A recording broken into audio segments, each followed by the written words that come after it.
Assalamualaikum ya akhi ya ukhti. Sehingga anak-anak yang sudah menghafal Quran di Quran Center, hafalannya tidak akan hilang. Memangnya Quran tuh hafalan bisa hilang? Bisa hilang. Gara-gara apa? Mata menengok aurat. Syakautu ila waqi'in su'a hifzi, kata Imam Syafi'i. Aku melapor kepada guruku Waqi', hafalanku error, hafalanku hang. Kenapa bisa hilang? Karena mata luar biasa. Makanya saya malu mau menceritakan aib. Dulu waktu di Al-Azhar Mesir masih banyak juga hafalan, tapi sesudah pulang nih hilang. Masuk ke mall, masuk ke toko roti yang dari Eropa itu, masuk nengok penjaganya pakai rok pendek. Di airport tuh aja 3 juz hilang.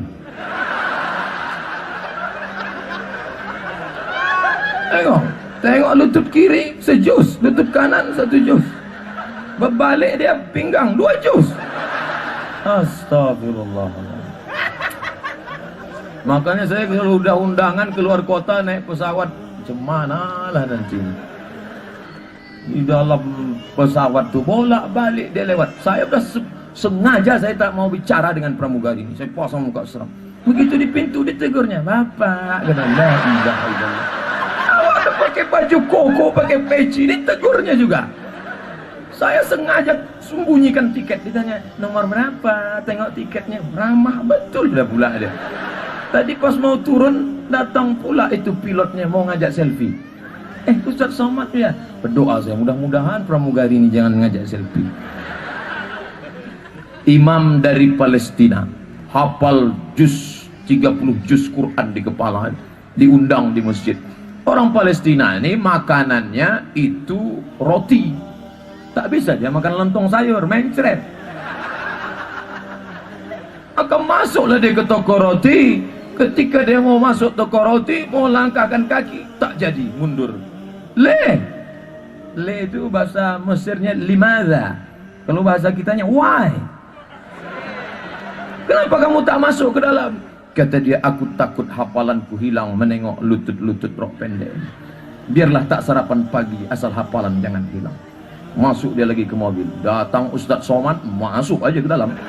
Mau ambil roti, ambil bayar. Jamaah nanya, Ustaz nggak takut hafalannya hilang? Udah lama hilang. Maka kalau kita mau menyelamatkan hafalan anak-anak kita ini, maka keluarlah perda. Semua perusahaan asing menghormati budaya daerah setempat. Kalian tak mau pakai jilbab, oke, yang non muslim, tapi pakai. Orang kita belajar ke Jepang, tanya sama kawan-kawan yang dapat beasiswa ke Jepang, apa yang terjadi di sana? Mereka pakai kimono, bawa samurai, padahal pesek hitam. Tengok sama ninja tak yakin dia, ninja palsu gitu dia. Kenapa? Itu budaya. Budaya kita baju kurung, baju panjang tak berbentuk. Baju panjang dari atas sampai ke bawah, rata ke bawah. Datang setan berbisi, ambil kabel, ambil kabel, ambil kabel. Dia ambillah kabel, diikatlah pinggang tadi. Inilah yang merusak nih. Laki-laki ini jenisnya 3, bawah, atas, tengah. Yang bawah ini tak tahan menengok betis. Asal nampaknya betis berkunang-kunang. Yang satu lagi tak tahan menengok ke atas. Asal nampaknya ke atas, error.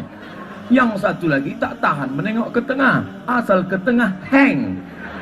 Maka sejak datang agama Islam, Islam indah di bawah naungan syariah. Kalian perempuan menutup aurat bukan menjaga diri kalian, tapi menjaga laki-laki yang tak tahan menengok ke atas, menengok ke bawah, dan menengok ke tengah. Adapun yang laki-laki belum menikah dengan yang sudah menikah, indah di bawah naungan syariat Islam. Kau sudah menikah, kau berjalan di tengah jalan, kau tengok ada perempuan cantik, pulanglah ke rumah. Kenapa? Apa yang ada pada perempuan itu ada juga di rumah. Kalau kau belum menikah, kau banyak-banyak puasa sunat. Man istata'a minkumul ba'ah, siapa di antara kalian yang sudah sanggup menikah, falyatazawwaj, menikahlah, fa innahu aghaddu lil basar, karena menikah itu menjaga kehormatan, wa ahsanu lil farj, menjaga mata, menundukkan kemaluan. Faman lam yastati, siapa yang tak sanggup, fa alaihi bisaum, banyak-banyak puasa sunat. Ingat, hari Rabu tanggal 23 sama dengan 1 Zulhijjah, puasa sunat 9 hari, Rabu, Kamis, Jumat, Sabtu, Ahad, Senin, Selasa, Rabu, Kamis. Jumat Idul Adha jangan puasa karena banyak daging kambing. Puasa sunat 9 hari, bagus. Yang lajang-lajang, Ustaz Somad, kami belum menikah, libido seksual tinggi, gimana nih Ustaz? Kau banyak-banyak puasa sunat. Memangnya kalau puasa sunat libido seksual hilang Pak Ustaz? Insya Allah hilang. Kalau masih ada tenaga, gunakan. Untuk apa? Berenang. Tak ada duit untuk di kolam Pak Ustaz. Ini kan tepi laut. Renang tepi laut.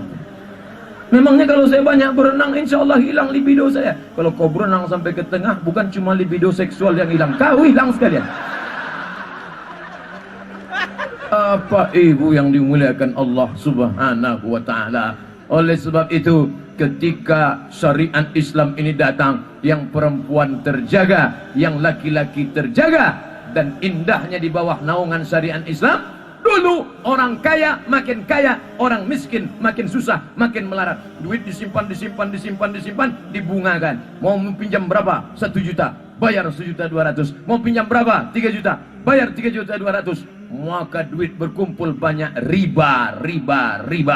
Datang ekonomi syariah Islam, lalu kemudian dijadikan murabahah, bagi hasil. Simpan duit di bank konvensional, untung, rugi, mati, melarat, kami tak mau tahu, yang penting bayar.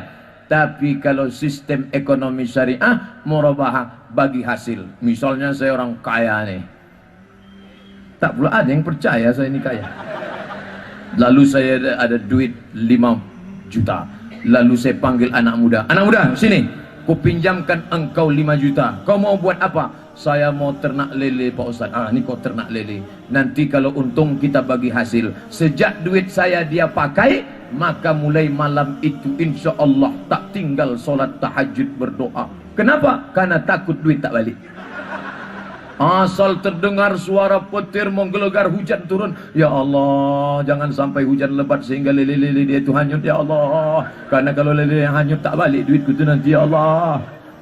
Datang pula satu anak muda lagi, Kak Ustaz, saya mau minjam modal 10 juta dengan akad murabahah, pakai bagi hasil. Kau mau ternak apa?